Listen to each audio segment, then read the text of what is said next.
tier lists. The trend has come and gone, and even though it's probably not gonna get a lot of views, I had an idea and I want to do a tier list. Okay, the idea is there has been a slew of daddy-daughter anime, or like where kids are like the main protagonist in this. Whenever the shows are airing, it's always like, okay, I want to adopt this kid because this kid is like wonderful, right? And it got me thinking, of all the kids in anime I've watched, which one would I adopt? So I'm making a tier list. This is the tier list, so I'm calling kids in anime tier list. So what's going to happen is pretty simple. I have the simple rankings. S rank, adoption. Right now, no question. A, B, I consider it, they all adopt them. C, absolutely not. They're cute, but not really. I'm not willing to take responsibility for these kids. D, F, they're horrible kids. And the last one, back to the orphanage. Because some kids in anime are so terrible, and some trends in anime are so horrendous that those kids deserve to go back to the orphanage. Without further ado, I know that you're here to see where Anya ranks. That's why I put her all the way at the bottom, right here. So, without further ado, let's get into the anime. As you can see, there are like 23 shows which are like 23 kids. And the reason for that is I tried to get like as many anime as I could. It's called Kids in Anime, but teenagers are excluded because I'd have to like put every shonen I have watched in here. So the thing is, the show has to be about a parent-child relationship, or the protagonist has to be a kid, or the kid has to be a core cast of like the show, and they have to have like father-daughter, mother-daughter, father-son kind of relationship, like a parental relationship with the protagonist or somebody who's close to the protagonist. So that might be the protagonist's actual kid or some kind of surrogate father, surrogate mother kind of situation. So with that said, these are the kids. The first one is the little girl from March Comes In Like a Lion. Why is she here? Simple. Because she is a ray of sunlight in a very dim, dark world. Like, I would have legit had like a 4 or 5 day depression after watching March Comes In Like a Lion if this girl wasn't in it. Like, she's like so bubbly and so sweet, and she washes out the bitter taste of depression that the show leaves in her mouth. But at the same time, she doesn't really have a pivotal role in the show. She's like a bubbly, cute character, but as a daughter, she's more the mascot of the show, not a daughter archetype.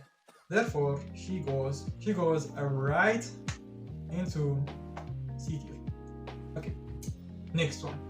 The girl from I think Sailor Hero from something. I'm gonna put it in the title right here. Okay, this guy. Does she play a pivotal role in the show? No. Is she an important character? No. Does she have like a surrogate father-daughter relationship with mother-daughter relationship with anybody like the main cast? No. So why is she in here? Simple, because she delivered one of the best scenes in that entire anime. And she's like super fucking cute. It's like you would consider like adopting her, like for a split second. That's why she goes into B. Now, this is one I put in here because she's actually a really terrible trope in anime, especially in harem anime that I call save her for later anime. And those are shows where the girl or like the surrogate daughter that is like following around the protagonist like a lost puppy. She is put in a role of like a daughter, he's taking care of her, but the creepy thing is it's like done in a way where she's like, oh, when I grow up I'm going to marry you, and the protagonist is like, oh, okay. So it's like, I mean she's 8, but in 10 years she won't, so it's be okay if he added her to the harem. So this is like a very creepy trope that exists in harem anime that I do not like. I like to call it save her for later kind of trope, which is very creepy. Please stop doing that. I mean, 1, she's like his daughter. 2, she's like 5, you know? Don't sexualize kids in that way, it's fucking creepy. So, back to the orphanage. This kid is one of the cutest kids in anime. She essentially plays the same role as the girl from Marty Comes In Like a Lion. I think it's the background man. I don't remember. She is the mascot of the show. She essentially, the main character is a male role model in her life, and she in a way influences him out of his slump. He is sad, he's depressed, he doesn't really have anything going for him at the moment, and their relationship really helps him grow as a person. So she contributes more to the story, but at the same time she wasn't really a total character. So not a C, but a high B. She could have been an A, but she was more his buddy than his like surrogate daughter. So we'll go B.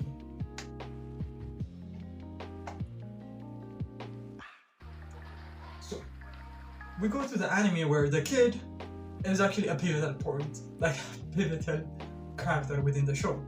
We go to Beelzebub. Beelzebub is in a way a great story about how annoying it is to raise a kid. At the same time, it's really tough. The reason for that is the kid is a pivotal point in the story. He is the main character. Well, he influences the story to the highest extent. He's like the person who has like the most influence within the story, because the idea of the story is he is the future demon lord and he has to be raised by somebody who's really strong and powerful to grow into that role. So he goes around looking for like the most powerful person he can find, so that person could raise him. This little kid right here finds a delinquent who's like the toughest delinquent like in all of Japan, and he is like stuck to him like glue. And there are moments where it's fun to watch this teenage kid who has been delinquent, like a delinquent his whole life, who has virtually no responsibilities, be burdened by raising a kid. That part was fun, but as like a father-son kind of show, it was really like lame because it wasn't even like the fact that he was trying to get rid of the kid like the entire time. That was actually one of the fun parts of the show. It was because the kid really he was only there to drive the plot. He wasn't actually being raised by the main character, which was really weird because that's like the premise of the show. It's just he's trying to get rid of the kid, and he doesn't really try to parent him. Even like in the later stages of the anime, like they're like this cute like demon maid girl, and she's like the person who's like primarily raising the kid, and the kid is more like of like a burden than a kid. And if we apply the rules of the world, that kid who wouldn't want to be raised by him, because I'm like a weak little bitch, and he wants like a tough like macho man to raise him. I wouldn't want the kid, and the kid wouldn't want me. So D tier. So we jump ahead to the Fate girl. Within the Fate story, her age jumps from one iteration to the other, but her age range is between 10 to 12 in most anime, so she fits right into this category. So, would I adopt her? Yes, absolutely. A tier. Why? I'll explain.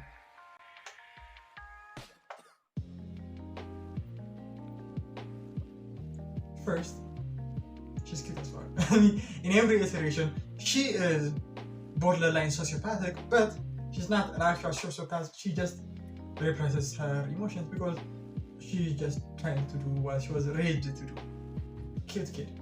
She is the reason why I really like her is because she is, what you would call a daddy's girl. And it's not like a weird thing where it's like, oh, I want my it does sound weird when I say that. Like I want like my daughter to be a daddy's kid, but still, she's like somebody who actually like really loves her parents, who was really bright, really like bold kid who had like this infectious energy. And watching her in Fate Zero was like really great. Like as she grows older, she becomes more detached and more cold, and that's because she lost her parents and she's being raised to fight in a war. If she had her parents, she would have had a really great ending. Like I think one of the plots of like the alternative endings for the light novel is her being raped by Kiritsugu, which would have been great. And that would be like, okay, she is like the kid that you want to give a good life. Not adopt immediately, but if I was like a member of the Ansberger family and they were like, okay, her mother and father died, somebody from the Branch family has to adopt her, I'm like, okay, me, a volunteer, that would be me. So let's get back to the most important and most iconic daughter in all of anime, Full Metal Alchemist girl. Well, is she an important character? Not really, but she does kind of highlight a pivotal moment within the story. But the reason she's here is really for the memes, nothing else. Because she is just like a kid of like a minor character that was there for a couple of episodes, but the finale was the reveal when the characters really figured out what was happening was really fascinating. Like the first time I watched it, it was heart-wrenching, but right now I couldn't be bothered. I don't really want to. I'm not in the market for a pet. D tier. So now we get into like the proper surrogate daughter anime, Golden Kamuy. A lot of people don't watch like Golden Kamuy. I went into it.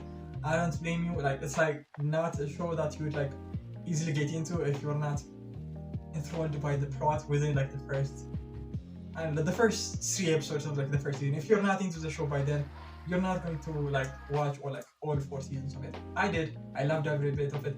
And the main character, Ashirpa, she's like, yeah, main character. She's the main character.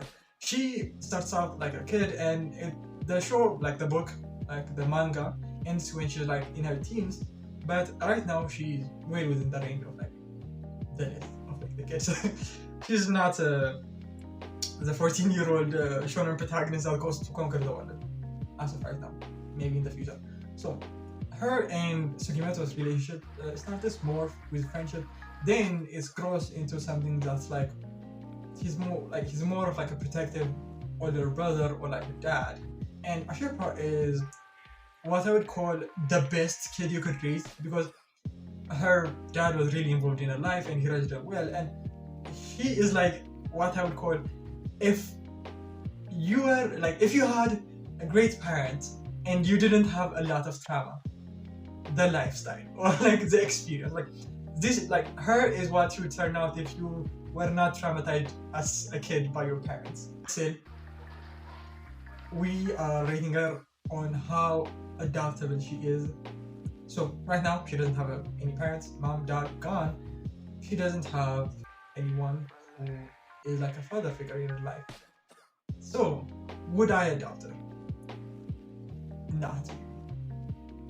B tier. And I'll explain why. In a sense, because her parents did too good of a job raising her, she doesn't really want new parent, anybody who's like a parental figure in her life. She would be the kid if her mother was like around and she married somebody new and he was like, hey kid, you could like call me dad, like, and she would be like, okay, John, stop acting like my dad, you're not my fucking father. She would be like that kid. Like she is like highly attached to her parents, so much so that she is not ready or like willing to accept anybody who would step into that role. So she wouldn't want any family, and you wouldn't really be a good fit for her, because her mom and dad were like the best possible parents you could have. I'm not that good of a parent. That's just, she would be a great kid to be around, but not somebody you would really want to adopt. Nothing against her, she's like an amazing character. Let's say, not adopted. The alien girl from the show, whose title I forget, this is it. It's like built on the thing that you like. Okay, fun character, really great relationship between the second dad and her, and overall, I really like the show, and I really like the character, and I really love their relationship, like their father-daughter relationship, because in a sense, she starts out being very emotionally muted, very distant. And as the show goes on, even though like her weird quirks and her tendencies don't really change, the person she is gradually changed, and her dad similarly. And this kind of like sweet like father-daughter bond is really great. It's because she had a very violent and very traumatic upbringing, and he gave her a very stable and comfortable life, and she grew a bit softer, like a bit gentler, and that was really great to see, and that's why I would put her 8. If she needed a place to stay or somebody took care of her, who wouldn't want that, right? She might break your stuff or like smash you, snap you in half, or like crush you if she gets upset or if she doesn't have her snacks. But if she's fed and she's watching her shows, she's the most pleasant person to be around. Next. The next one is the girl from Ascendance of the Bookworm. Of a Bookworm, right? She is the main character of the show. She is reincarnated, and there are going to be a few reincarnated characters in here. Hey, I don't care if you are like a middle-aged man. If you get reincarnated into a 6 months old baby, I'm going to consider adopting you, okay? But her, I would not. 1, she's annoying. She's a very annoying little shit. 2, she puts herself in danger so many times, you would literally have a stroke trying to look after her. 3, she's a very weird kid. Not just like as a kid, like as an adult, she's a very weird adult. And there is like a point in the show where I was hoping like the characters would figure out that she's not their real kid, like she's like somebody who reincarnated into their kid's body, which didn't happen. For me, I would have like instantly known, because 1, her personality completely shifted. 2, she has all this information and all these ideas about things she never experienced before. And 3, she's a weird kid who's like obsessed with books. It's like, get your priorities right? On the scale of like adoptable to non-adoptable, I wouldn't really rank her low, but at the same time, I wouldn't give her like a high rating. Meaning, C rank. She's not a bad kid, but I wouldn't want to rate her. Next one is Kana from Dragon Maid. This is like the cutest girl ever, but at the same time, she feels more like a pet throughout most of the shows than an actual kid. There are moments where like Miss Kotabayashi is she's influential in life. She kind of gives her a push when she needs it. She gives her comfort when she needs it. Seeing that kind of like mother-daughter bond is wholesome and it's beautiful. But at the same time, she's like a dragon that's like thousands of years old, and she really just like doesn't act like a kid. Well, I mean, she acts like a kid. She's curious. She's like, she wants to see things. She wants to taste things. But most of the time, she eats, and she eats, and she eats, and she blows up things. It's like at points she doesn't really feel like Kotabashi's daughter, or like even though like she has like even though she has her parents, she is like living with Kotabashi like throughout the series, and she is like her de facto like parent, So within that, you don't really see them having like this major like parent-child kind of moments. She's just there doing her own thing, which is not bad, which is like really lovely, which is very slice of life-ish and very cute. But at the same time, this is an adoption tier list. A kid from anime tier list. It's not how cute she is, it's how adoptable she is. And she's like a pet more than a kid, And I've said earlier, I'm not in the market for a pet right now. So, high C tier. I would have put her at B, but not really. So, Totoro leaves it on. Really lovely kid. He's so sweet. So, he is the best version of a kid in anime, because he is as dumb as you would expect a kid to be, but smart enough that you don't feel dumb for watching the show. He's like a smart character that every so often has like a dumb idea, So you could find him like relatable in a sense, even though like an adult, but still you find him acting, thinking like a child, and it's really sweet and really wholesome. And he is not really looking for a new dad because he's like the kid where his dad says, "I'm going to go get some milk," and goes off, and he's just there waiting every day for his dad to come back, never really realizing that your dad is not coming back. So he has like a very like strong attachment to his parents, even though his parents were like really, his mom, both his parents were like really shitty people, and he has like a very traumatic childhood, and he kind of has a lot of issues from that he has trust issues. He in his personal life, the way he chooses to present himself to the world is based off those like childhood traumas. Even though he is a child right now, the last couple of years of his life were not really easy. So for him, he needs like a very stable, very loving environment, and he's not really looking for a parent. So it would be like really difficult to raise him, but it will be a very rewarding experience. But at the same time, do you want to do all that work? Yes? No? That's for you to answer. For me, beat me. So now, the list is kind of dwindling. Let's get to the kid from Yakuza Babysitter. I'm gonna start off saying the show was kind of cute. There are moments I liked, some moments were boring. Slice of life with some action. It was good overall, but at the same time, it was really boring. Not that interesting. And the kid was really cute, but still, C tier. I would put her like at the top of C tier because she is almost adoptable. Almost.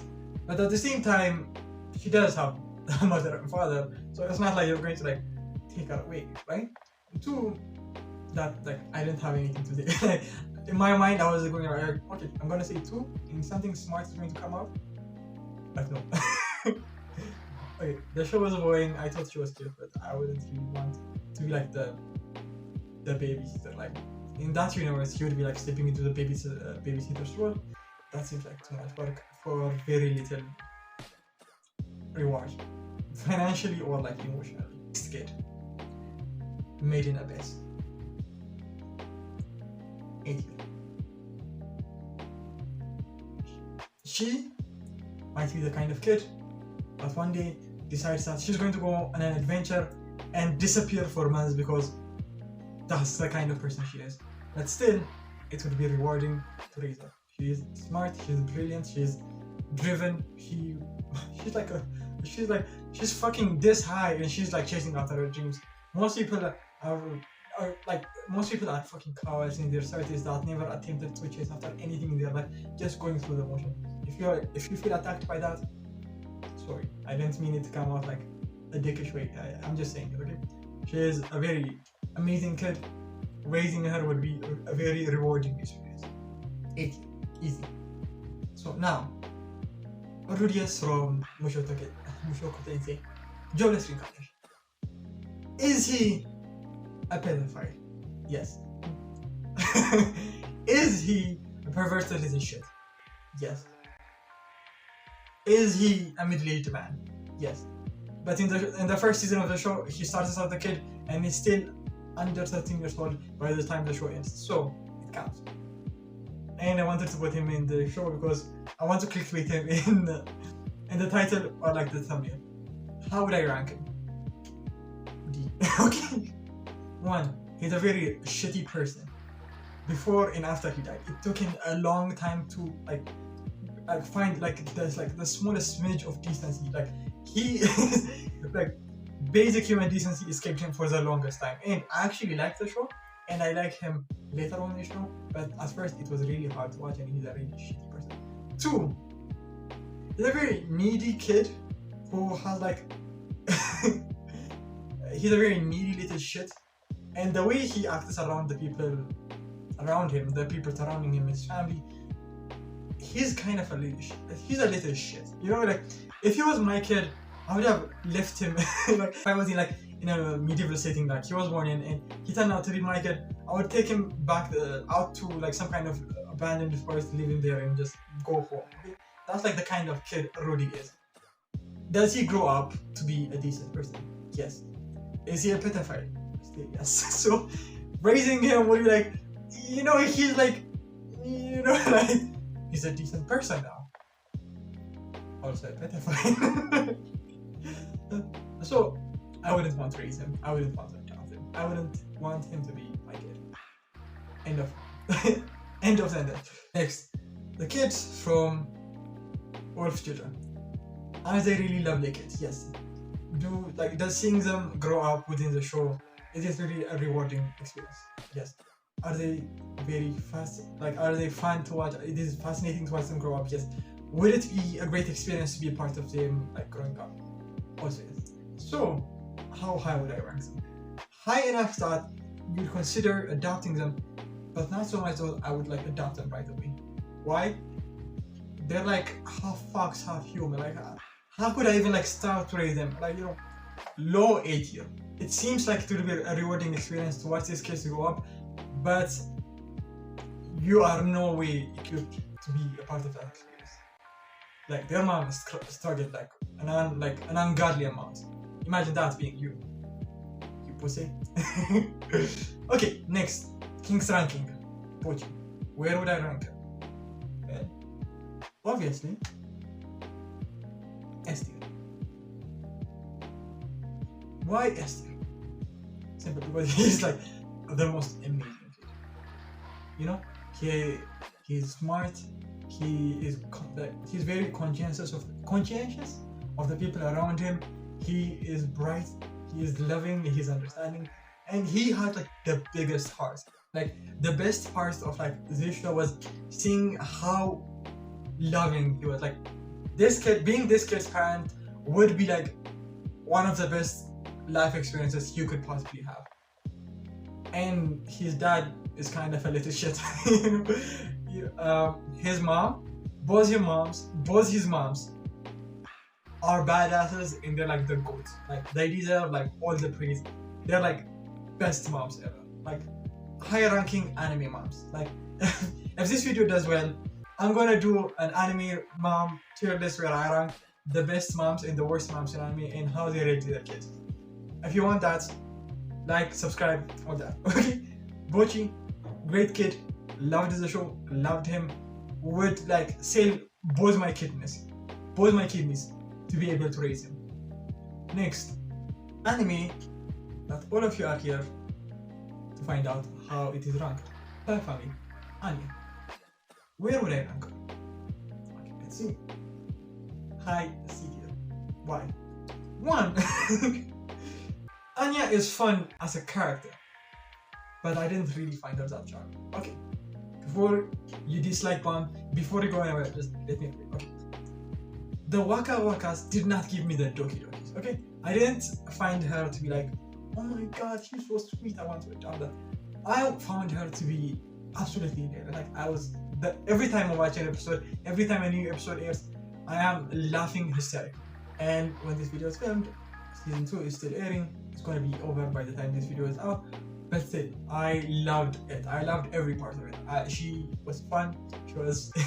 She is stupid to the point where her dumb decisions make you laugh, but smart to the point where every so often she has a moment of brilliance, and that is wow, she actually managed to do something good for one. And it's a good dose of she's really dumb, she's kind of smart, and the fact she basically has a cheat code, she reads minds, so all that works together to make her a really fascinating character. But at the same time, it would be really fucking creepy to have your kid reading your mind the entire time you're together. And it's not even the weird kind of, you get intrusive thoughts of throwing your kid from the balcony and your kid just staring at you please dad, don't throw me off the balcony. It's not even that. It's imagine every time you have a thought, your kid just is listening. Imagine the absolute lack of privacy, and kids are not smart enough to just be okay, maybe I should not be overhearing this. Maybe this is not something I should really find out about it. She's just going to listen to anything and everything you have to say. Imagine how creepy it is to be living in a house where somebody could literally listen to every thought you have at any point of the day. At any point of the day. How fucking creepy would that be? Like, she's cute when somebody else is rating her. But imagine her in your house. No. So, hi CT. She's a lovely kid. I would be willing to babysit her once or twice, every so often. But I wouldn't want to raise her. Let's get into the last 5 shows. This is Latina from If It's For My Daughter, I Would Slay a Demon, or I Would Even Slay a Demon, or whatever long ass paragraph, the paragraph length title that the Life Novel uses. The show was a very boring slice of life show, but the father-daughter relationship was really sweet, really cute, and that is like what you would want to see in a slice of life father-daughter relationship. Like her being a kid, going on her little adventures every so often, making mistakes, her dad just being there to correct her, standing up for her when she needs him, and it has a very charming vibe to it. Even if it's not like the best anime I've watched, it's not the best like father-daughter anime I've watched, but it's decent. And I would have given it a low B or a high C. But I'm giving it an F. And you're asking me, if you enjoyed it so much, why would you give it an F? Okay, simple explanation. Because in the light novel, this shit gets creepy. You know how I put the Arufureta one in the do not back to the orphanage? Like, this shit happens in the light novel. In the show, it is revealed that he's a demon. The main character is like an adventurer in a fantasy world, and he finds her, takes her with him, adopts her. She's his new kid. So it turns out in the show that like fantastical creatures like demons and whatever age differently from humans. Like not like a linear like growth where you age 1 year every year. So if you live 100 years, you're like basically 100 years old. No, demons age in a very weird, where they age really fast when they're like kids. Then they pretty much stop aging. They age little by little, but they live like hundreds, even like thousands of years. So what's going to happen is within like the handful of years, like 5 years, she raises her. She goes from being from 7 to have like late teens, early 20s. And when the story gets there, shit gets incestuous really fast. And it's really creepy because they build this like very wholesome, very slice of life-ish father-daughter relationship, and later in the light novel they're like fucking. And when I found out about that from like light novel readers when the show was airing, I really liked it, but it left a bad taste in my mouth. The anime didn't like directly say that they're keeping around for the future, like save her for the future, but when I knew that was going to happen, it kind of ruined the show for me. But my actual favorite daddy-daughter anime is the next one, Bunny Drop or Usagi Drop, and this show is my all-time favorite daddy-daughter anime from all the ones I've watched in the last, I think, 7 years. Like, Kid she's like so fun. Like, she's smart. She's kind of shy and keeps to herself, but she's very open around the people who she loves and she's comfortable with, which gives you like a very real, it gives you a sense that she's like an actual kid, because most kids that are not really very the loud outgoing kids, they don't really open up to strangers. When you're like a stranger like approaching them, they're not going like, hey there, Mr. like anime kids do. They're going to retract their shell and they're like, okay stranger, why are you trying to touch me, right? It's like she mimics a real kid instead of like an anime kid, and their relationship is like really fascinating to watch, and watching him like step up to be in the role of like a dad was really great. And it's like one of I watched this when I was like 17, 18 maybe, and it was a really enjoyable watch. And it's one of the shows where the father doesn't fail the kid. And seeing how many dads in anime fail their kids, it was really, I was like in my shonen like shonen battle anime the genre, like in my era, like that was like the era I was in, like my shonen battle anime era. And watching a dad that's actually there for his kid was like a breath of fresh air. Like watching it. So it's like one of like my favorite anime of all time and one of like the best daddy daughter anime I watched. So of course, ST. Bocchi still retains the #1 spot, but this is really close. This is really close. Next, Vinland Saga. I know he was only a kid for the first 10 episodes, then he was like a teenager, but still, he was a fun kid to watch. You wouldn't really see him grow up, but his relationship with his father was really great. With his mother was absolutely wonderful, and watching him as a bright-eyed kid who needs to wander in the world and wanted to go out to adventure was fun. Then watching him become like a jaded, depressed, violent teenager was also fun because you watched him as like this innocent kid.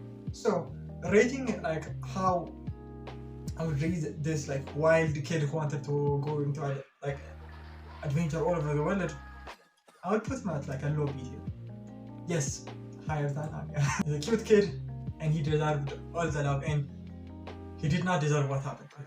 Like that shit would have traumatized anybody. Spoilers.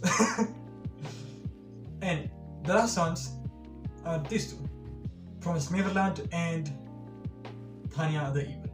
How would I rate them? Simple. S rank, F rank.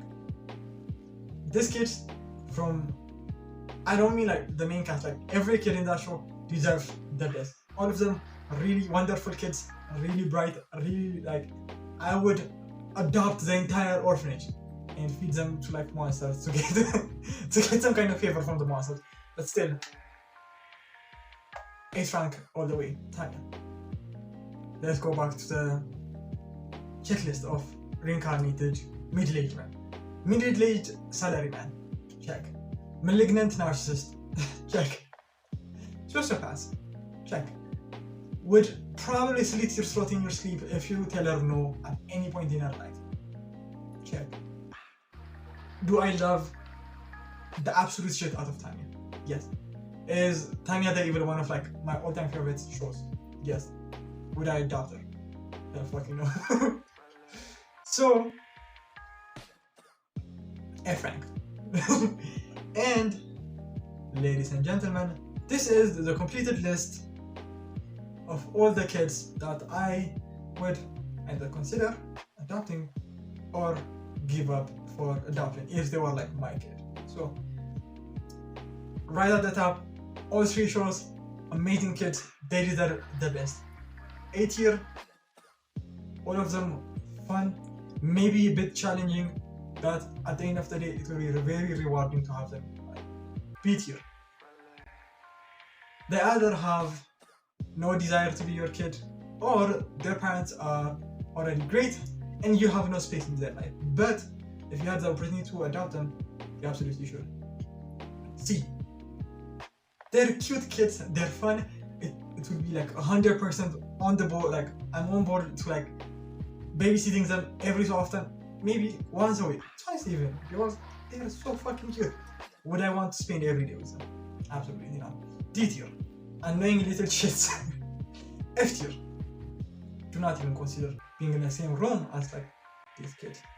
And back to the orphanage, it's just harem shows are kind of gross with their representation of kids, and that's it. So if there's a part of it that's like wondering why Hunter x Hunter isn't here, even though Gon is like what 11, or like Ash from Pokemon isn't here, even though he's like 10. Yeah. The reason why is, one, I'm not a big Pokemon fan. Like I watched like a couple of movies and the series when I was a kid. I have no idea what the show is, so I don't really know Ash as a character. 2, Gon. Why would I even not remotely consider adopting him? Well, if I put him low on this list and decide to go out for milk one of these days, I don't want the little shit following me halfway around the world asking me, "Oh, Dad, did you finally find the milk?" Because I'm like, kid, I was trying to abandon you. Get the message. It's like, and Gon is like an actual sociopath, so not really like prime a prime candidate for like the kid you want to raise. But still, that's my list. I put up the list on tier list maker. You could rearrange it or as you want. Take a screenshot, send it to me on Twitter. I have a Twitter. Follow, like, subscribe, do whatever, and ciao.